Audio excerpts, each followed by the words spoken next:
शकतो। सर काय सांगाल, आज आयुक्तांची भेट घेतलेली आहे आणि गृहसंकुलातले नागरिक देखील दिसत आहेत, काय नेमका विषय होता?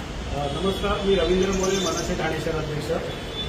तुम्हाला सगळ्यांना माहिती आहे, तुमच्या सर्व चॅनेलच्या माध्यमातून सगळीकडे पूर्ण ठाणे का महाराष्ट्रभर झालेला आहे की घोडबंदर जो पट्टा आहे तिथे गेले कित्येक महिने कचराच उचलला जात नाहीये।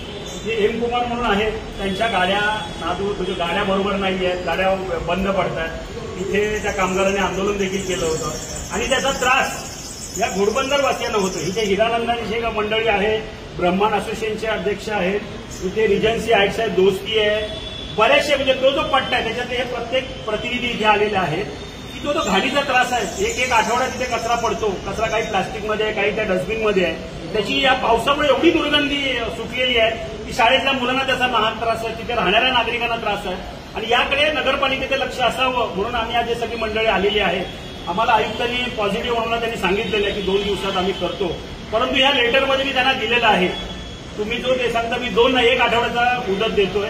जर 1 आठवड्यात हा जर कचरा उचलला गेला नाही तर घोडबंदरचा संपूर्ण कचरा उचलून मी हे गेटवर टाकेल, एवढं मात्र या क्षणी मी सांगतो। माझ्याबरोबर हिरानंदानी पण आहे, ब्रह्मांड असोसिएशन आहे, रेसिडेन्सी आहे, बाकी सगळे त्यांच्याजवळ पण पावसाळ्याचे दिवस चालू आहेत, महापालिकेकडून एक वृत्त प्रसारित करण्यात आलं होतं की रस्त्यांवरती खड्डे आहेत, वाहतूक कोंडी आहे, काही गाड्या मोडकळीस आल्या आहेत जे बंद पडतात, त्याच्यामुळे योग्य ठिकाणी पोहोचू शकत नाहीये ते वाहनं कचऱ्याचे, तर त्यासाठी तुम्ही काय असं कसं बोलतो तुम्ही? एवढे जर ह्यांनी एम कुमारने बघायला पाहिजे ना, पुरातन काळात 15-20 वर्षापूर्वीच्या गाड्या जो वापरत असेल तो, आणि जर अपेक्षा पैसे तर व्यवस्थित घेता ना तुम्ही, मग गाड्यांची दुरुस्ती, खड्डे तर हातात नाही पडले, खड्डे दरवर्षी पडतात, हे त्यांचं काम आहे।